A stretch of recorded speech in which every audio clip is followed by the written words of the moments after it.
Good evening, everyone. I am Vayandas, interning with the Nature Side. Welcome you all for the webinar on climate change, its impact on marine ecosystem.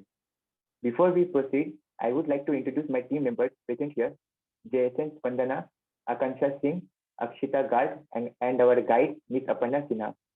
The Nature Side, powered by Wildlife Arc, is a group of nature enthusiasts who wish to share their knowledge and experience with the world. They strive to bring informative and educational content from the tiny living world to the city dwellers.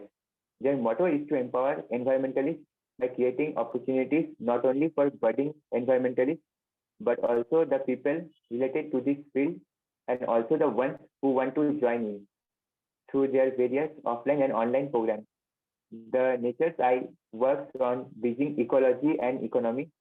We highly appreciate working with ecology and nature enthusiasts who wish to bring change by spreading education and awareness.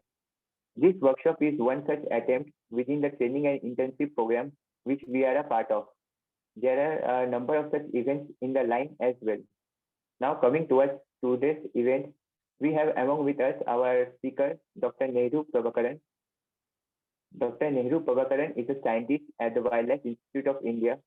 He has a PhD in botany from Bharathiar University and has worked as a postdoctoral fellow at the Leibniz Center for Tropical Marine Research in Germany. He has experience working with organizations such as Share Earth Trust, the Himalaya Drug Company, Indo-American Wildlife Society, and the University of Kassel. His research interests include the influence of sea level change on coastal ecosystems, particularly mangroves, the impacts of invasive plant species on biodiversity, plant community dynamics, habitat restoration, and agroecology in the Himalayas. Along with this, he won several awards too. Now let me give you all a brief description about today's webinar on climate change, its effect on marine ecology. Our oceans and seas play an indispensable role in climate change mitigation and adaptation. However, deterioration of the marine and coastal environment is reducing its capacity to do so. A promising way to improve this capacity is by implementing measures that restore the natural capacity of the environment to mitigate and adapt to climate change. Restoring our marine environment and improving its biodiversity is imperative if we want to maintain all the ecosystem services it has to offer. This webinar addresses the challenges and solutions of using nature restoration for climate change mitigation and adaptation. Before I hand over the session to our speaker, I request all the participants to keep themselves muted. If you have any queries, please type it down in the chat box and we will take up the questions by the end of today's session.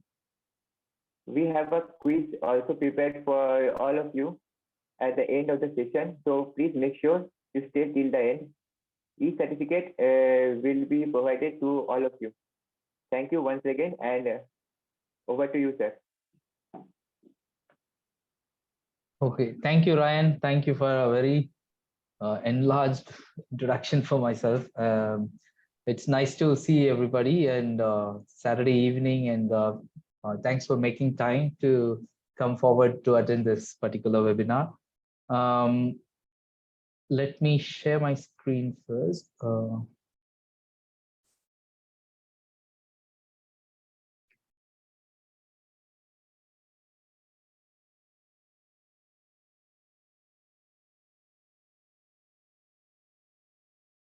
So just confirm if the screen is visible to everybody. It's in full screen mode. Yes, sir, it's visible. Wonderful. Thank you. Thank you, Aparna. So what I will do in the next 40-45 minutes is I'll just walk you through certain aspects of the coastal and marine systems. Like the topic suggests, climate change impacts on marine ecosystems, but I mostly dwell on the mangroves. It's also a coastal ecosystem. And then let's see how the impacts on mangroves going to impact the whole marine systems. Okay, so when you look at this background picture, you could see that there is water, there is forest, there is ocean, there is land. So marine is a mixture of everything, and it starts from the land and it goes into the horizon, right? So it's a highly dynamic system, and these forests that are in the middle of land and ocean, the mangroves, are even more dynamic than any other natural systems. Um, like it is generally known as an amphibian forest. Unlike any other forest, mangroves require water as well as land. And I'm sure many of you may have heard the term mangroves. If some of you may not heard, then I would like to supplement you with some information. These forests are actually located in the intertidal region. So every coastal region has a, everywhere in the coast you have a high tide and low tide lines. So in the during the high tide the water fills in, during the low tide the water drains out. So these forests are exactly occupy the space that get filled with water during the high tides and get completely exposed during the low tides. So you can imagine on a daily basis they are very dynamic, and they are one among the very peculiar forest types, very mystic environment you will see in the middle of ocean and the land, and it supports so many variety of faunal species.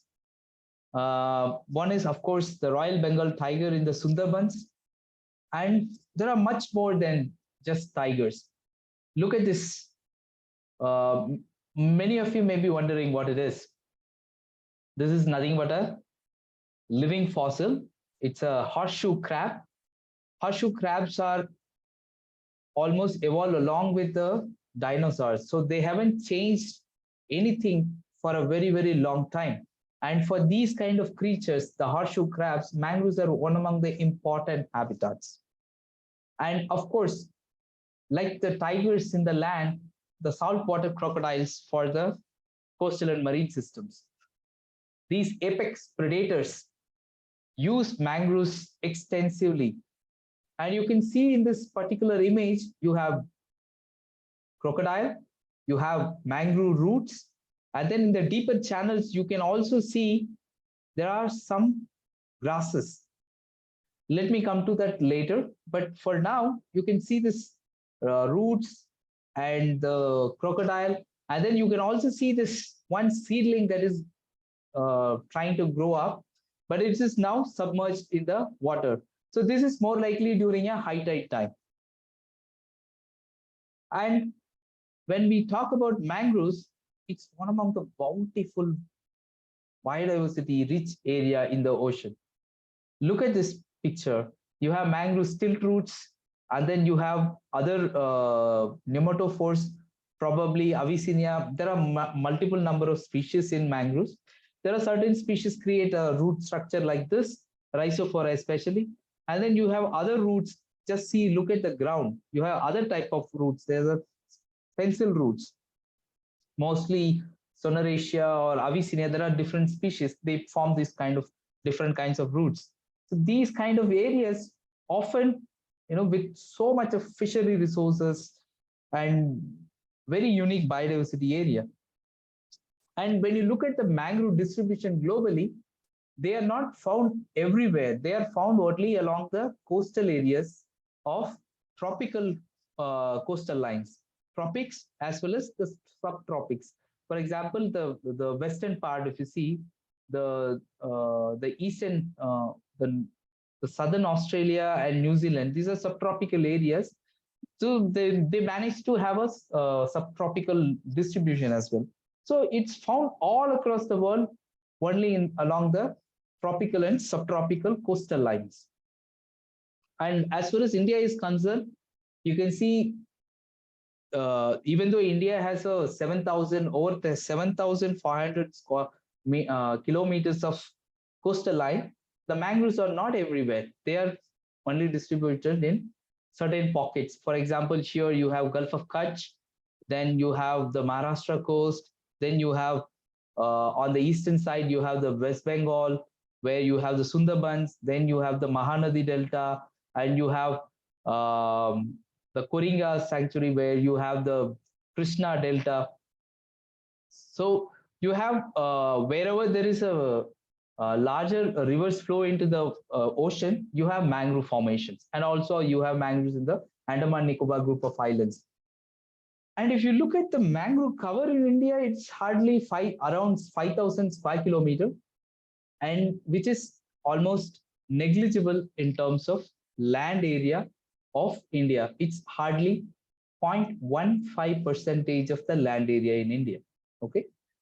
But why it is so important? This 0.15% of coverage forests, why they are so important? If you look at the recent reports from the Ministry of Environment, Forest, Climate Change, almost 20% of the Indian population, of course, we are among the most populous country in the world.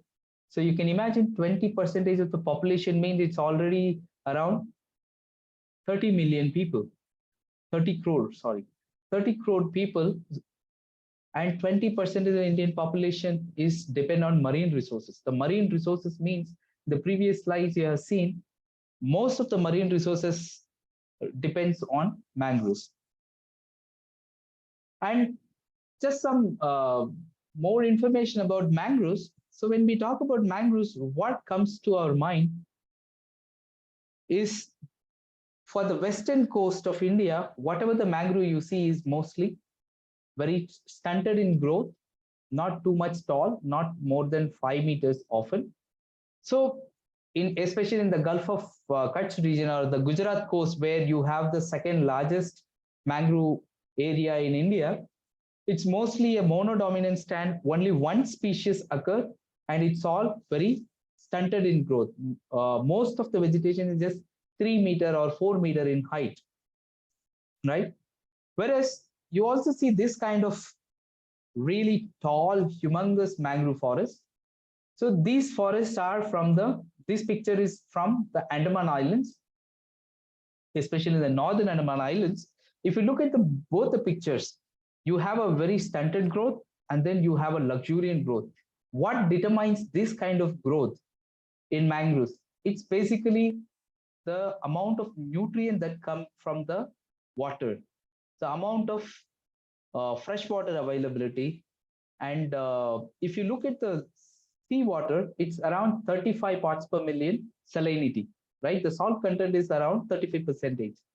Whereas what is the optimal amount of salinity is required by mangroves? If you see, if it is around the moderate levels, 10 to 20%, 10 to 20 parts per million is what most conducive for mangrove growth. That means there need to be a constant flow of fresh water so that the fresh water and salt water mix together to form this less saline environment where the mangroves can have a luxuriant growth.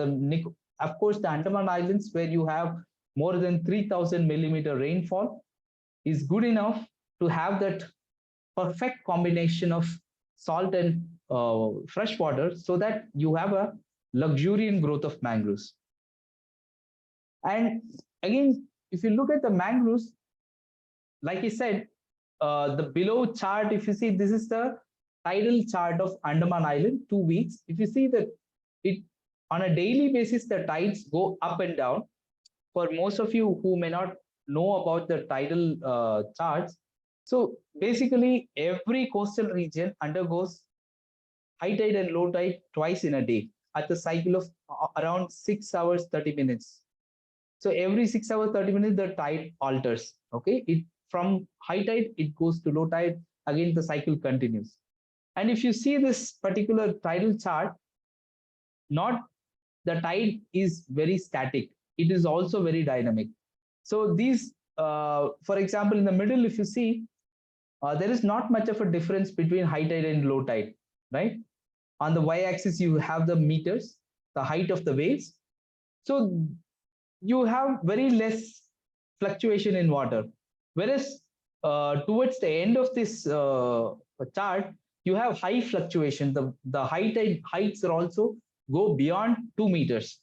So this is just because during the full moon and no moon times the tidal waters goes very high. So that means what will happen in the intertidal areas? During this full moon tide or the spring tides, you have maximum amount of area is inundated with saline water. Whereas during this neap tide, we call these as neap tides, where the difference between high tide and low tide is very minimal. The neap tide, the tidal amplitude is very less. The difference is very less. So very less amount of area is inundated with tidal water. So you can see this above image. There are many mangrove species. There are species that are only grow in the seaward areas. That means they require seawater inundation almost all the high tide. For example, in a month, if you have 60 high tides, per day 2 high tides, and in a month you have 60 high tides. So these species that grow on the seaward margins, they would require at least 40 high tidal water inundations.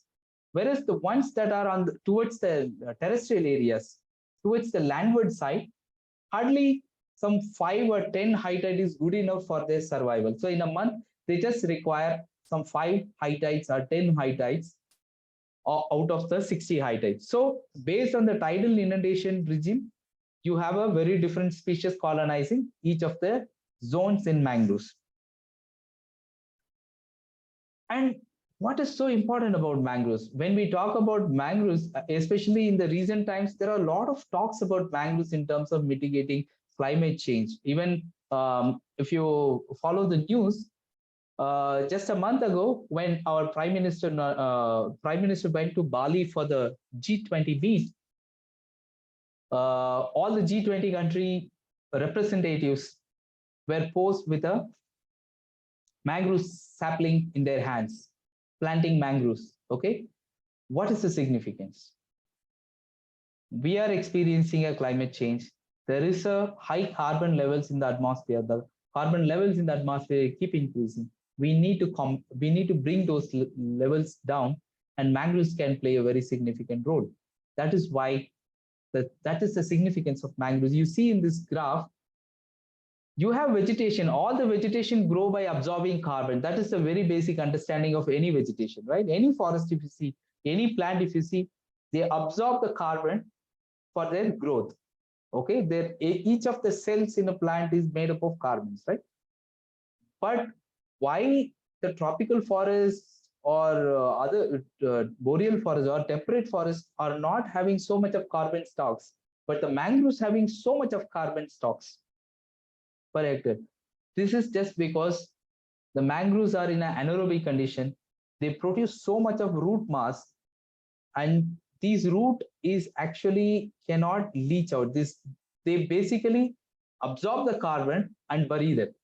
So that's why they have a highest carbon sequestration as well as carbon stock potentials. So if you're going to increase the mangrove cover, that means you're going to sequester more carbon compared to restoring any tropical lands. In addition, there are so many other things from the ecosystem services point of view. So if you remember from one of my slides, I also talked about 20% of the Indian population is directly or indirectly related to the marine resources. So these marine resources are all very closely linked to mangroves. Why? Next slides we will see. But if you see the ecosystem valuation of the amount of ecosystem services provided by mangroves, it is estimated that around 24 to 42 lakhs of Indian rupees per hectare per year value of ecosystem services are provided by mangroves. How? One thing is they absorb so much of carbon, and second thing is they produce so much. The fishery resources, lots and lots of fishery resources are highly dependent on mangroves.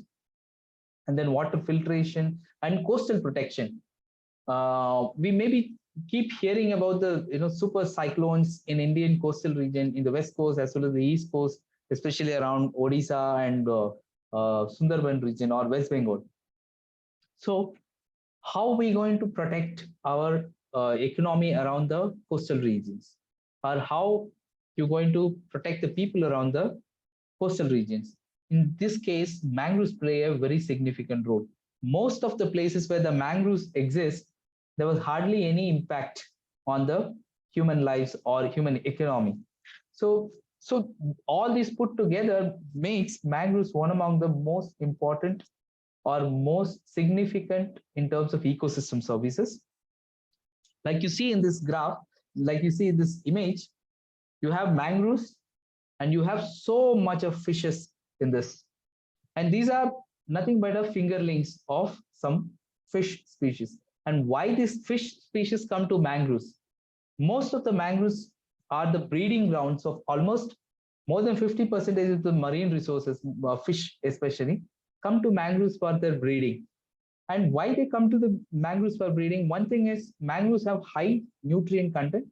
This is the region in the coast where you have high carbon, nitrogen, and everything abundant in the soils. That means there is a high amount of microbial growth or faunal growth. So these fingerlings or these fishes take a refuge in these places during their during their early part of their lives to grow.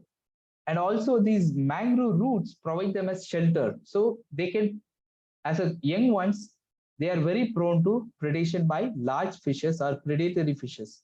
But these mangrove roots will be very hard for any predator to navigate through, whereas these young ones can easily take refuge in the mangrove roots.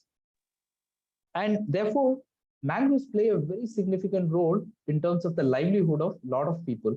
For example, imagine about the people in the Andaman Islands who does not have too much of industries or agriculture resources to for their livelihood. So in that kind of scenarios, mangroves are their most important livelihood options. So their entire life is depend on mangroves and the resources that are collected from mangroves. And this image, you can see that there are young fishes in the, this is nothing but a, you see a mangrove root at the top of this image. Below that, you see just a small pool of water where you have all these young ones.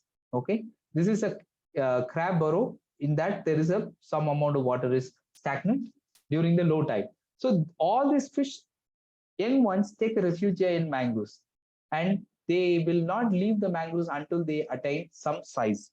Okay, so that they can be confident to navigate through or escape the predators or be successful in utilizing their resources in the marine environment. There are other important ecosystems in the marine. Uh, in addition to mangroves, you also have this seagrass meadows. If you ever visited some of the coastal lines in India, for example, the Parkway or the Gulf of Mannar regions, or even in Gulf of Kutch in the west coast, or Chilika in Odisha, or Andaman Nicobar Islands, if you just go to and dive, you will see a vast stretches of grass meadows, just like underwater lawns. And these lawns are again one among the unique ecosystems. And in India, you have around 15 species of such grasses exist in the oceans. And across the globe, you have around 55 species of sea grasses. And again, just like mangroves, they also play a very significant role in terms of marine resources.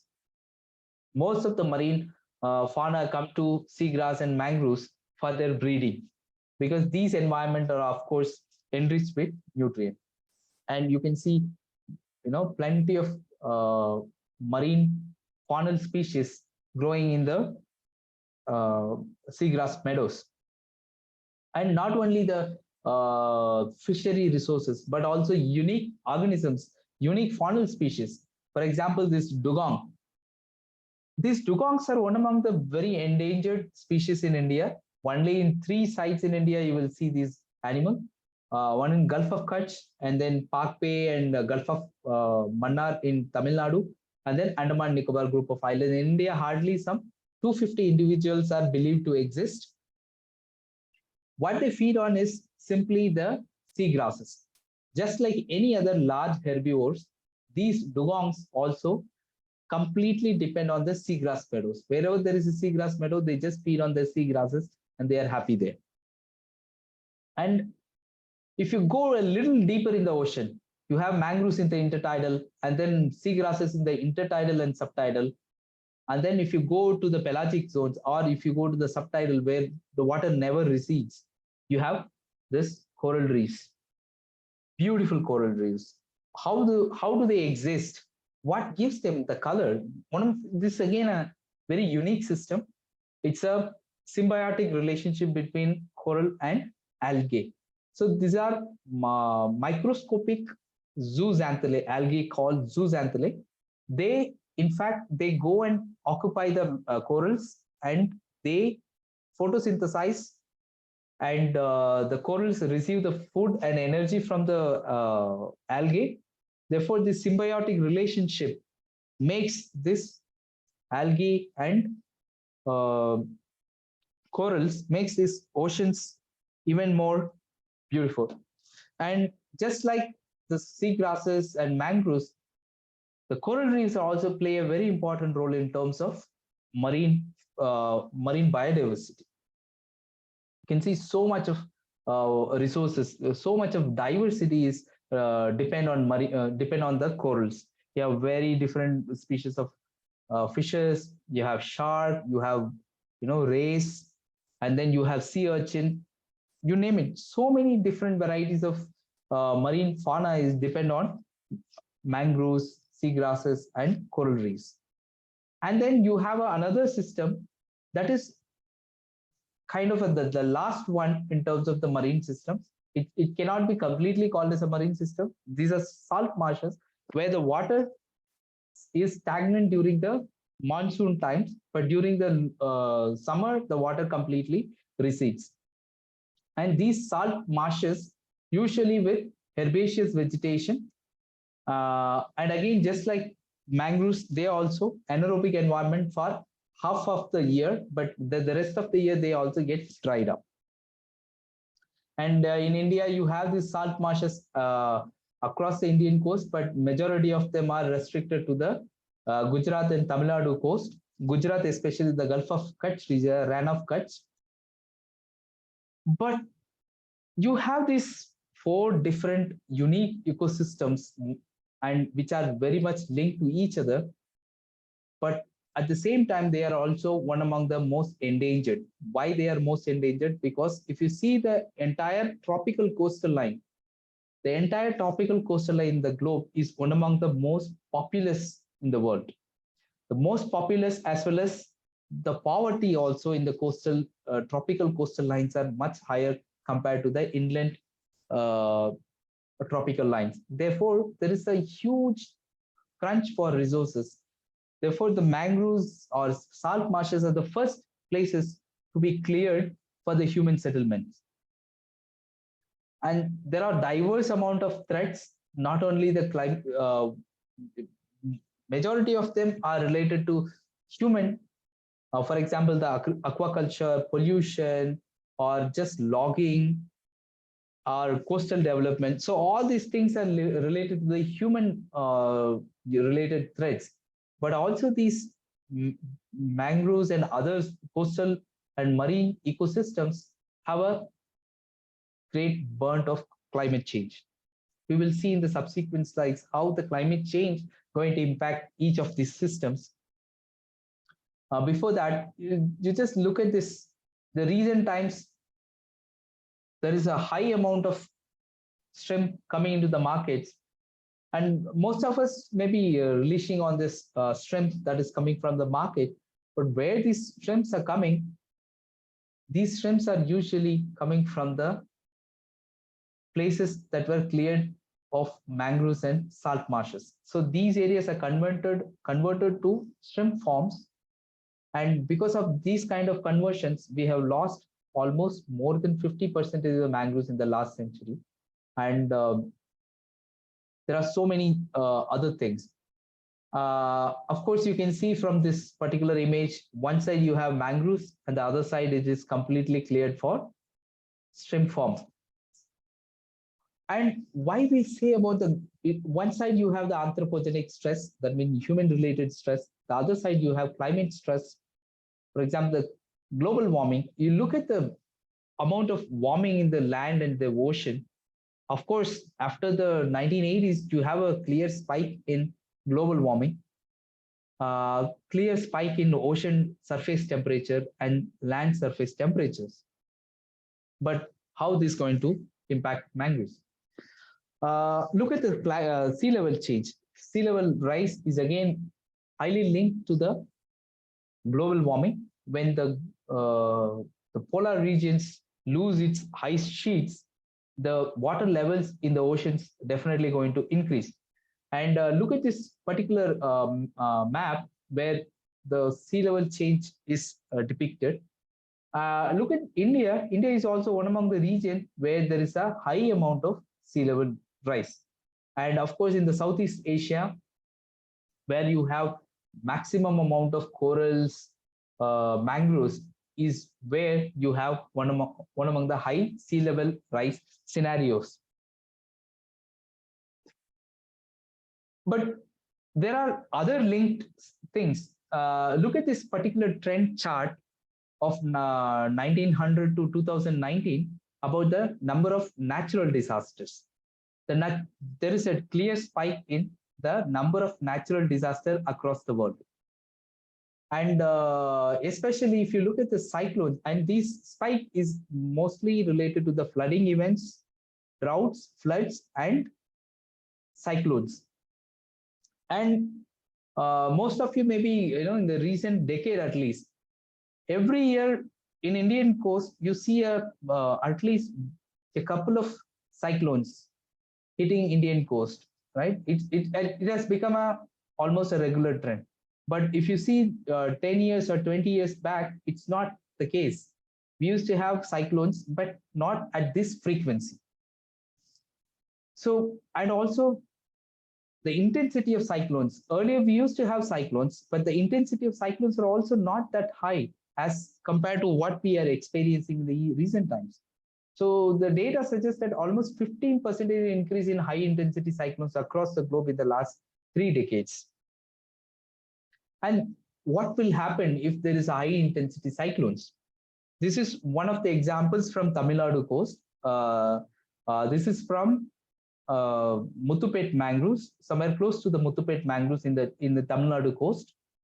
So after the cyclone, Gaja cyclone, we have lost most of the mangroves. All the mangroves have lost because it has completely changed the hydrology of the area. So all these places now almost deserted.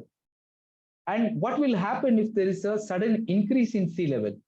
So this is one example from Nicobar group of island where it is not related to the climate change, but it's an example of what will happen to mangroves if there is a sudden change in sea levels. So this particular island is drowned after the 2004 tsunami.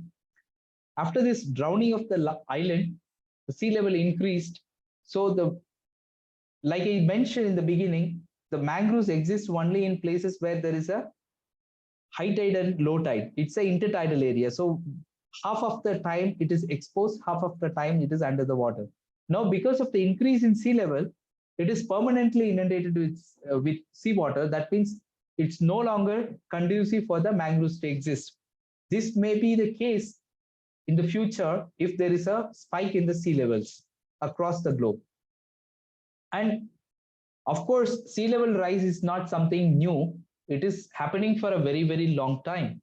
But why we need to be worried in the recent time? Because of course, I mentioned the recent time, the amount of sea level rise is much higher than what it used to be 30, 40 years ago. But how the mangroves historically have survived the sea level rise? They survived the sea level rise historically by 2 processes. One is either they built soil, they accrete soil. That means the mangroves inherently, they have this ability to create soil by trapping the sediments coming from the river water.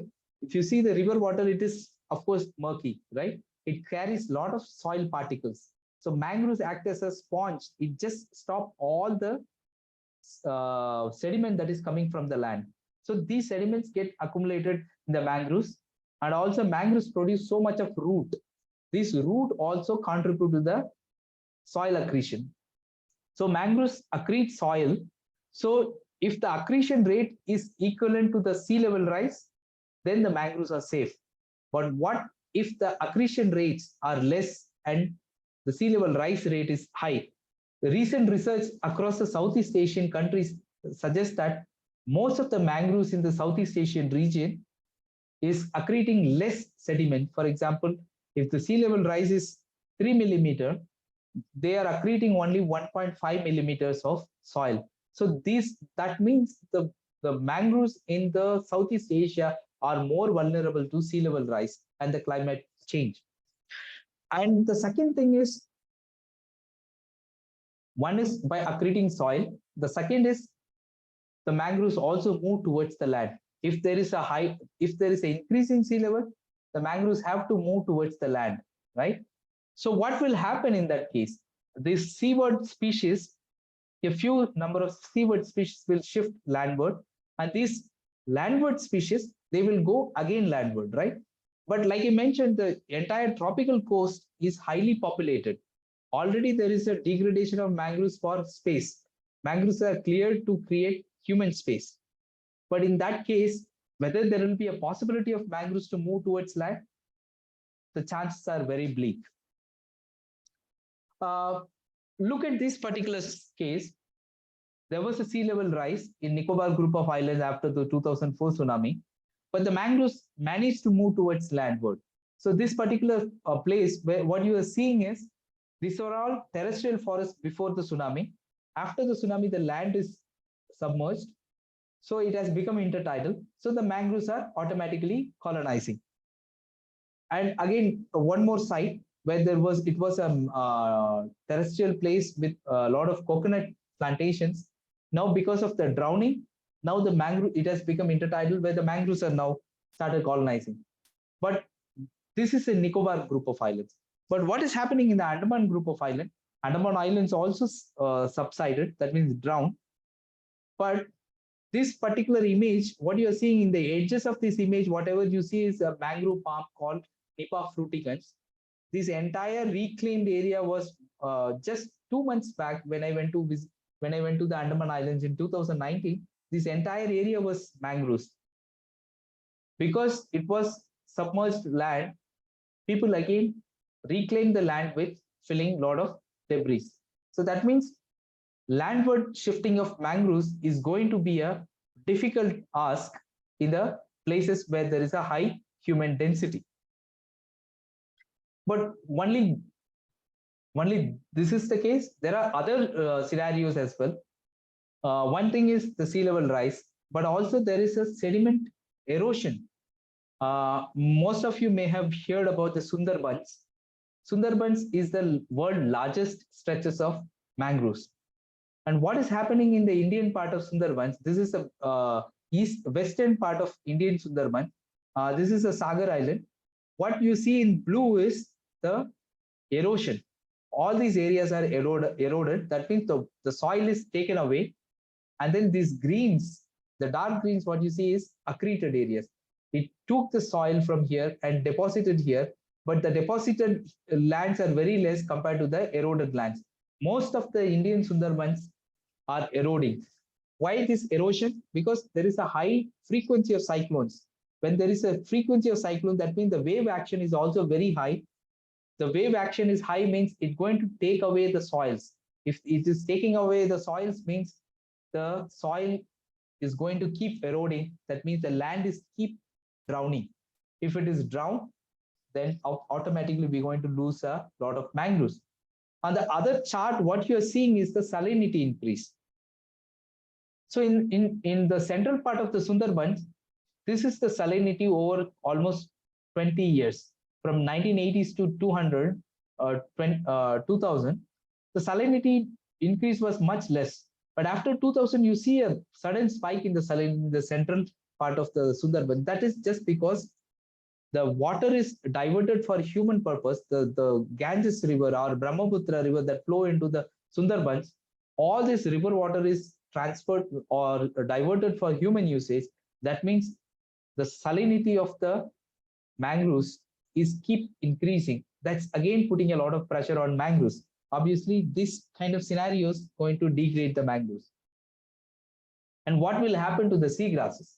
Of course, if there is a if there is a sea level rise, the seagrasses only occur in the sheltered bay areas where the water is very shallow. The sea is not too deep here, only around a maximum 10-meter deep, right? That means these species are also depend on the depth of the sea. The species also differs, and the seagrasses require a lot of sunlight penetration for their photosynthesis.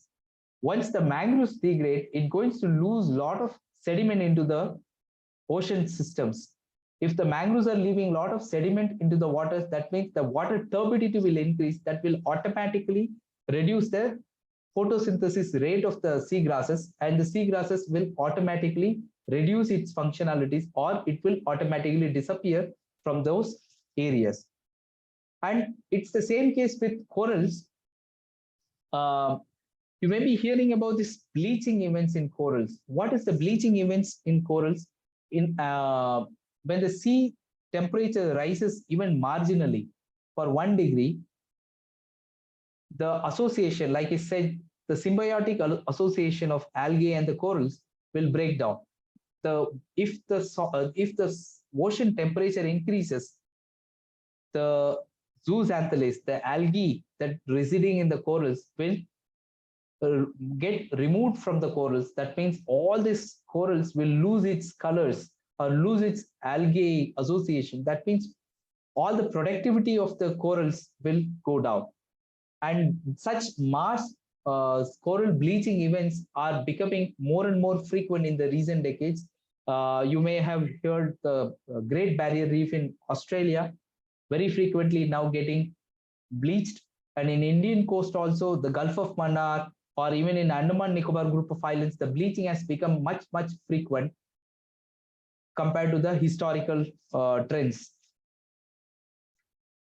And when there is such a increase in sea level, whether each of the species going to respond the same way? No. As far as the mangroves are concerned, very few species are highly resilient to the increase in sea levels compared to the other species. For example, the species that are residing towards the sea waters, they are more resilient compared to the mangrove species that are residing towards the landward. And why it is all important? Why do we need to know about the mangroves? Why do we need to understand the marine system, how they are interlinked, all these things? Because now we are entering to the era of ecosystem restoration. So this particular decade is announced as a UN decade for restoration. When we talk about restoration, it's about restoring the natural habitats. But when we talk about the natural habitat restoration, like I mentioned, when we talk about the climate change mitigation, mangroves can play a major role, because planting 5 hectares of terrestrial forest is very much equivalent to planting just 1 hectare of mangroves, if you only consider the climate change aspects. And also from the biodiversity aspects, at any day, mangroves are much superior compared to any other marine ecosystems. And this is the one simple graph where what you are seeing here is, in India, the mangrove cover has increased from 2001 to 2019. Mangrove cover in India is marginally increased, almost some 400 to 500 square kilometer increase. This increase again largely related to the plantations or plantation drives by various stakeholders like forest department and locals. What it has contributed, if you convert this increase in vegetation into the monetary values, you can see the fish catch values are also increased multiple. See, from 111,000 crore, it has increased more than 12,000 crores. And what about the carbon credit, the carbon storage potential? The carbon storage potential will also respond the same way. Just increase in the mangrove cover has increased the fish catch values as well as the carbon credits. But there are a lot of ways the mangrove restoration is happened in the country or across the globe. But most of the time, the mangrove restoration is of a big failure because of various reasons. One thing is, we are attempting to restore the mangroves at places that that is no longer is suitable for mangroves. There are, and there are also, if you see the globally, the mangrove restoration is not followed any proper scientific approach, rather just ad hoc. Very few species are preferred over the other species without giving any consideration of hydrology or salinity, because every mangrove species have different salinity tolerance levels. So disregarding this characteristics of each of the species means all the restoration effort, for example, statistics suggest only around 2 to 5% of the mangrove restoration drives have some amount of success. So you can imagine 95% of the mangrove restoration is of no use. Why? Because a lot of things are not considered. It need to be little more scientific than how it is in the recent times. For example, in this kind of place, you can clearly see it is a degraded mangrove area where you have still mangroves. It can produce a lot of seedlings, but the seedlings could not able to colonize this area. This area, if you see, can naturally colonize and get mangrove vegetation back. But why the mangrove vegetation could not come back? Because there are other reasons why the mangrove could not come back here. The major reason is the cattle grazing. The cattle are not letting the mangroves to grow. So if you don't remove the cattle grazing pressure and keep attempting a plantation in this place, it's going to be a failure. And of course, what you are seeing here is these two images are showing a place. It is impacted by the cyclone Gaja in Tamil Nadu coast. One place, after some 5 years, it regenerated on its own. There is no plantation is required. Whereas on the other side, people are trying to do a lot of plantation in this place, but still the mangroves could not survive, because after the cyclone, the entire hydrology of this place has changed. It no longer it is a intertidal. It is because the creek mouth is now deposited with a lot of sand and the water gets stagnated. So if you don't restore the hydrology, you cannot have mangroves here. And if you restore the hydrology here, mangroves will automatically colonize in this place. And other problem, what you are seeing here is you have a naturally colonizing mangrove here. This is Phoenix paludosa. On the other side, you have you can you see this bamboo sticks planted. So these bamboo sticks are also, along with these bamboo sticks, they have planted some more mangroves that basically cannot grow here. And this place is again with a lot of pressure by spotted deer. In Andaman, the spotted deer is a exotic species. They were not naturally present, but now they are introduced species and they are just browsing everything. And this place, you have a Phoenix paludosa, which is also a mangrove, naturally colonizing. Because of its spines and everything, the spotted deers could not eat this. But the other rhizophora species, this habitat is no longer suitable for rhizophora, but the plantation drives are only preferring this species. So how much ever the effort you're going to put, it's going to be a failure here. So rather you need to concentrate on species that are naturally colonizing in a place.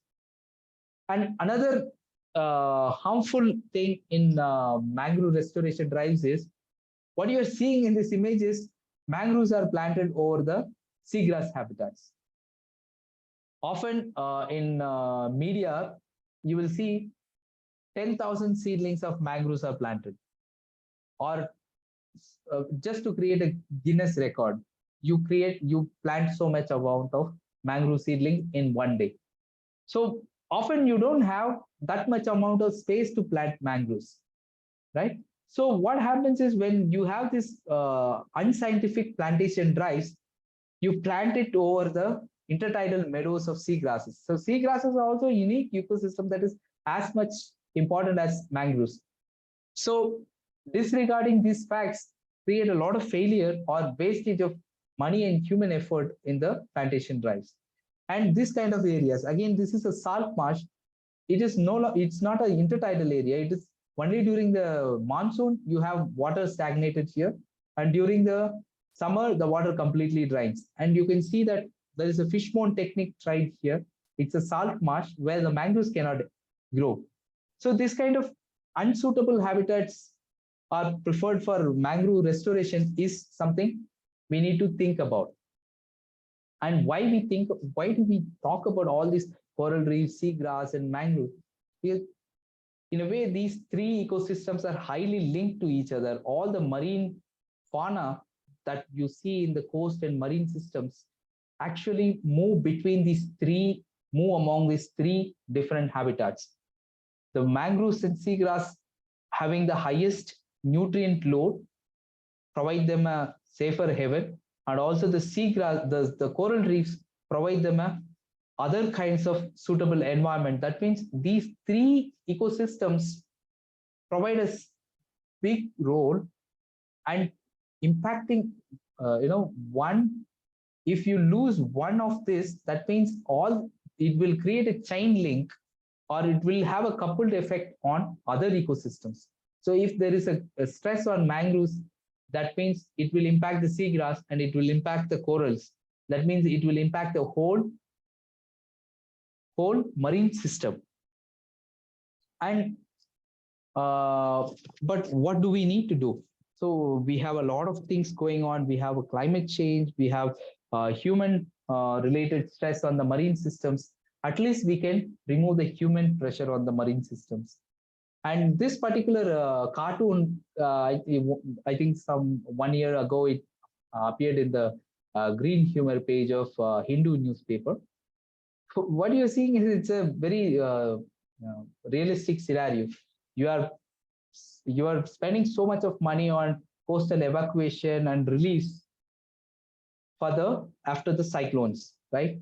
But the mangroves can naturally provide that particular role. You don't need to spend so much of money, but just restoring mangroves in potential areas will save a lot of money, lot of economic resource, and also it will increase the livelihood of marine dependent people. Like the stalwart Sundarlal Bahuna suggested, ecology is a permanent economy. So investing on the ecosystems such as mangroves and seagrasses is in fact going to improve the economy of the coastal dwellers. Therefore, conserve and restore the mangroves and seagrasses, and of course protect the corals. With this, I conclude my talk. Thank you for being a wonderful audience. And if you have any questions, I would be happy to take. Thank you.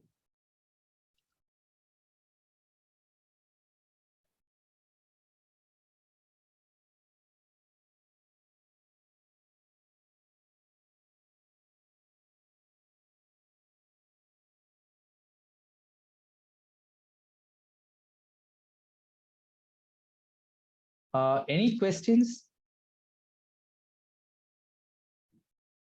Yes, sir, there are a few questions in the chat box. I'll just read them out. So the question is from Saundarya. Does effects of climate change on wetlands affect migration of birds? Of course. See,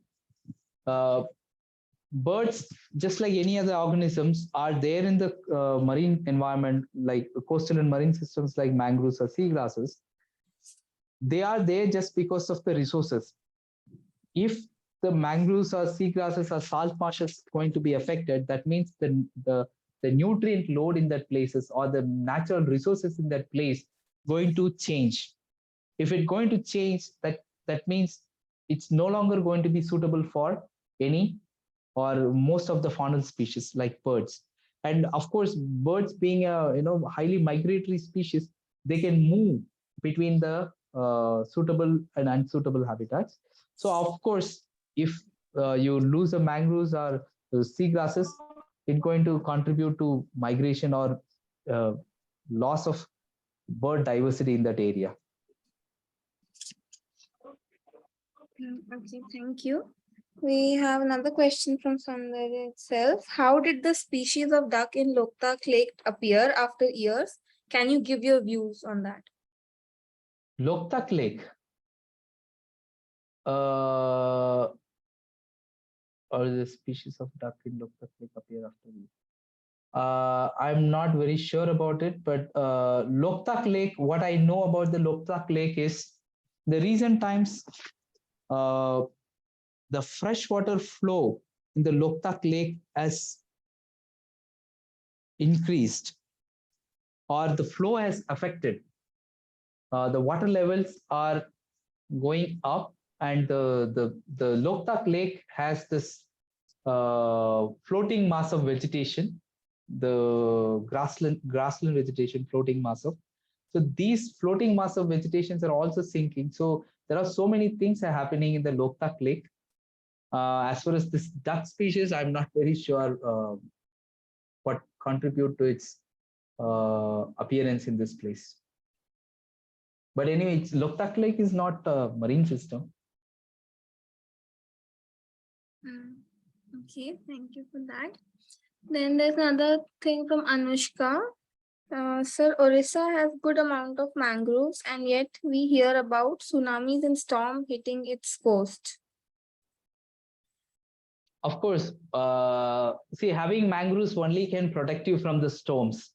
It cannot stop, it cannot, the storms are, the cyclones are formed in the oceans. So mangroves cannot contribute to reduce chances of cyclones, but it can only contribute to saving human or saving the, it can only act as a barrier and reduce the force of the cyclones so that the human settlements behind mangroves don't get impacted as much as the ones, the human settlements that does not have any mangroves.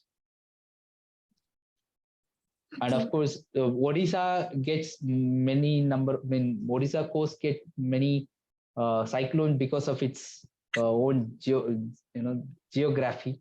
So it just above the, it's just a perfect place of landing for many of the cyclones. The cyclones get formed in the middle of the Bay of Bengal or at the end of Bay of Bengal where it meets Indian Ocean, and it just move up because of the ocean currents, and because of its placement, the Orissa coast gets most of it. Yeah. Okay, so next question is from Toshif. Invasive species is a major threat in mangrove restoration. Is there any policy implementing by the government? As far as mangroves are concerned, you don't have much of a problem with invasive species because the mangrove environment itself very restrictive. Not many species can thrive in these places. Hardly some 70 species across the world in mangroves. Invasive species are a cause of concern in China and in some of the part of Southeast Asia, where people have introduced different mangrove species. Okay, the mangrove species that are not native to China. But in Indian coast, you don't have any problem as far as the invasive species are concerned. Only in some parts of Southeast Asia and China, we have the issue of some Soneraceae species, as well as there is one grass species, Imperata. Some grass species is also there. So these grasses are also, one of the vigorous colonizers of intertidal zones. But in India, I don't think is there any problem of invasive species as far as the mangrove restoration is concerned. Next question is from Alfonso George. Are there any marine organisms that help to reduce climate change? Of course, what we are talking is the mangroves and seagrasses. Reduce the climate change impacts. What the climate change is mostly caused by the increased atmospheric carbon dioxide, and of course the mangroves and seagrasses bury more carbon. They absorb the atmospheric carbon highly compared to the other vegetation types, so they naturally play that role.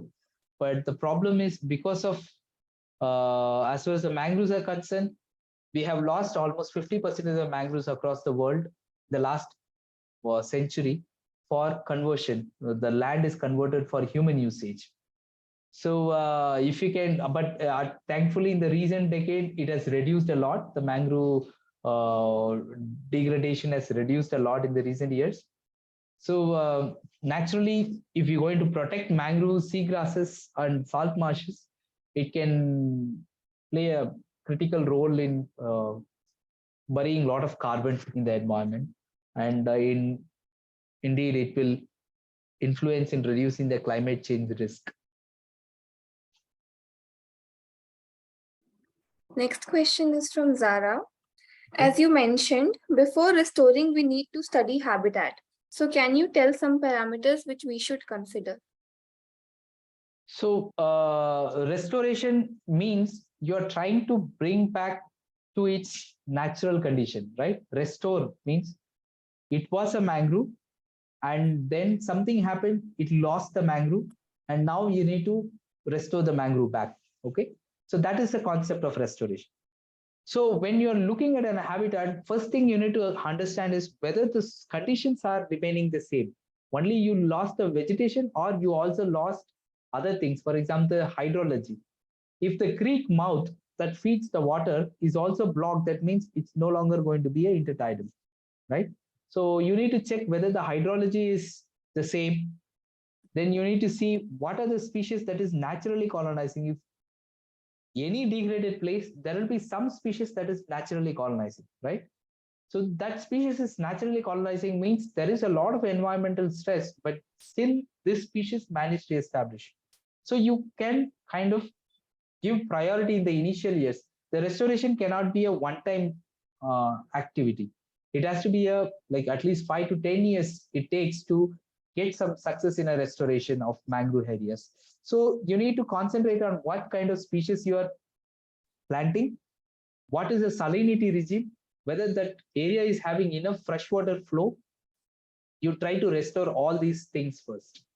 And then based on the salinity of that area, choose the species. Not all the species having the same salinity threshold. For example, Rhizophora and Avicennia, they can survive in places where there is a high salinity. So if your area that where you're going to restore is having a high salinity, then you can plant these species.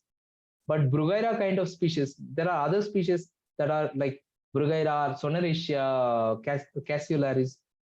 These species require a medium or less salinity. So if your area that is available for restoration is having a medium levels of salinity, then you can go for this kind of species.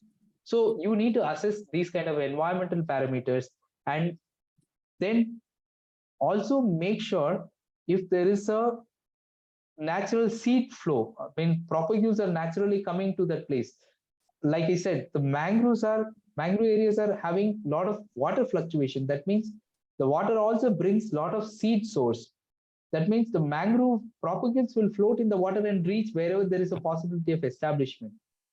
You need to understand why the natural recruitment is not happening. If there is a natural recruitment is not happening, then you try to understand why it is not happening. Try to counter those factors that are contributing or that are affecting the natural colonization.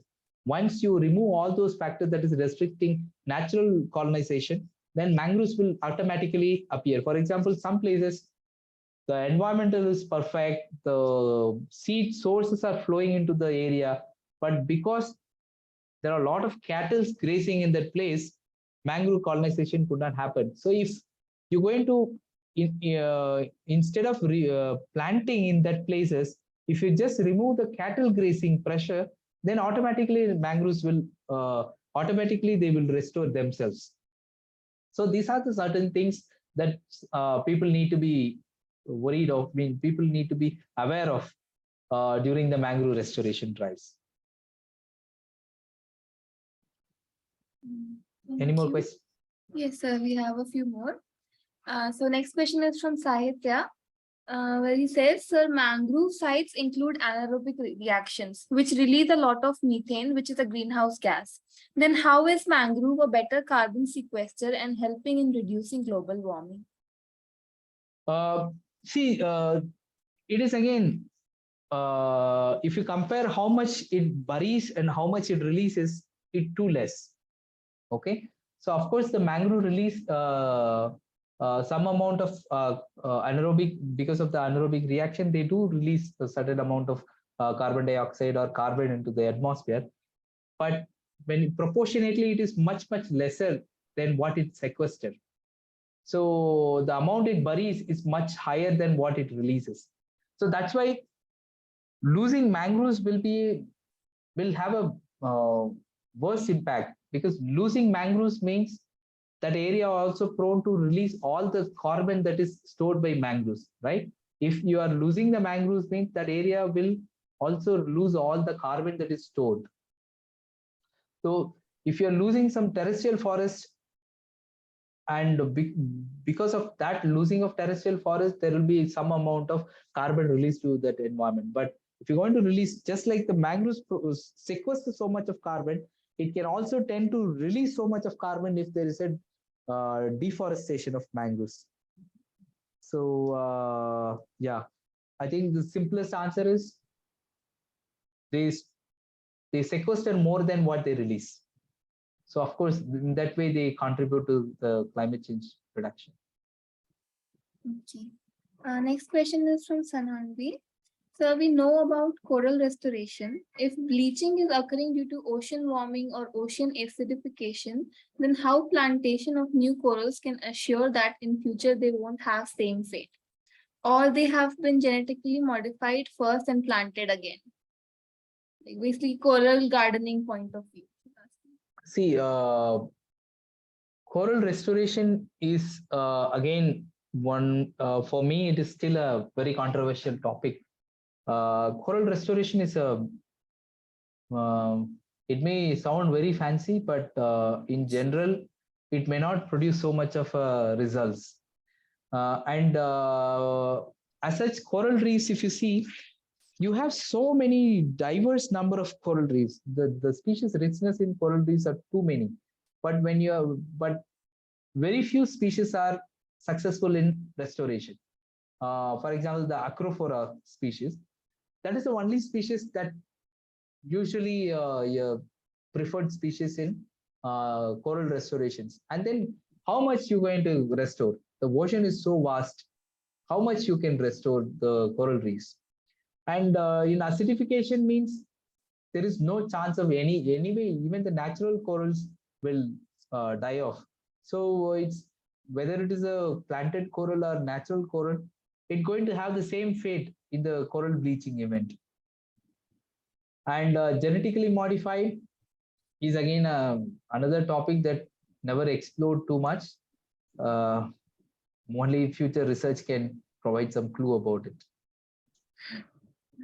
Okay. Next question is from Saundarya. So can you also explain the effect of microplastics in mangroves? This is one evolving area of research. Of course, if you look at the mangrove nematophores, they are breathing roots. Breathing roots means they have a lot of air pockets, and just like human skin, if you see the human skin microscopic, if you increase the zoom of a microscope and observe the human skin, it has a lot of pores. Just like that, the mangrove roots having so much of pores.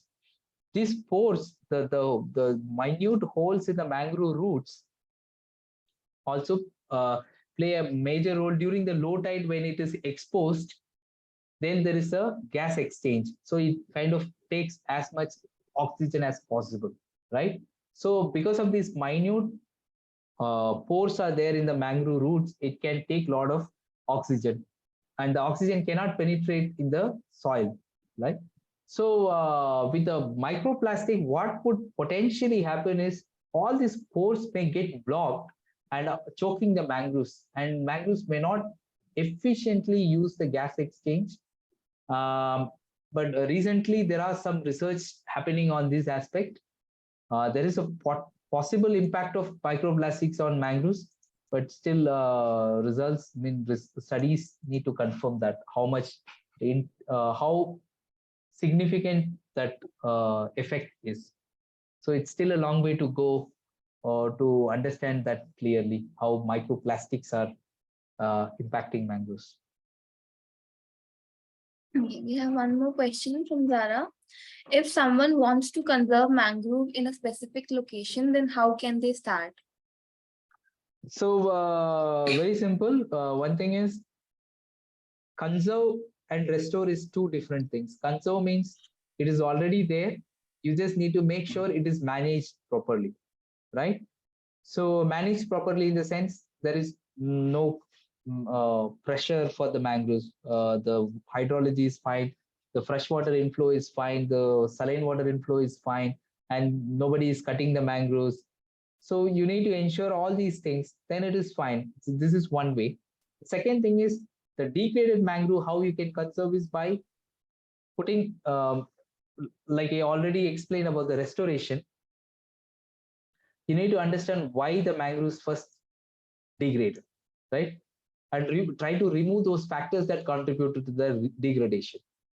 And if at all necessary plantation is required, then what kind of species, what is the hydrology of that place, what is the salinity of that place, and what is the local species that is colonizing in that place. So try to understand all these things and only prefer the species that is already there, that is already showing some resilience for that factors that is contributing to the degradation, right? So these are certain things that you can consider when you are trying to restore that site. But one of the examples I show people planting mangroves on seagrasses. Please avoid such kind of scenarios. Only plant mangroves where they existed or where they can potentially exist. Don't convert a salt marsh into a mangrove or a seagrass habitat into a mangrove. Okay. Thank you. I think that's all the questions in the chat box. If there are any more questions from the participants, I request you all to please type it in the chat box, or you can unmute yourself and ask. Rian, please take over. I think we have covered all the questions. Thank you so much, sir, for such an insightful session. It is a great honor to propose the vote of thanks to all of you who have helped in making this webinar successful. On behalf of the Nature Side, I would like to thank our distinguished speaker, Dr. Nehru Prabhakaran, for the excellent and meaningful session. We have some announcements for the participants, so I request you to please stay for a few more minutes. As mentioned earlier, we have a quiz in the link which will be sent to you in the chat box. I request all of you to take this quiz. E-certificates will only be provided to those who take the quiz and make sure to do so. The link will be active till 8:30 p.m. tomorrow. So save the link because it will not be shared anywhere outside the Zoom chat box. We also have another event coming up in February on basics of Python programming, for which we have special discounts for all of you. So if you are interested and would like to register for that, do get in touch with us. Once again, I would like to thank all of you for joining us. Thank you so much, and I hope to see you again. Good night. Thank you, everyone, for Thank taking you, time sir. in the weekend.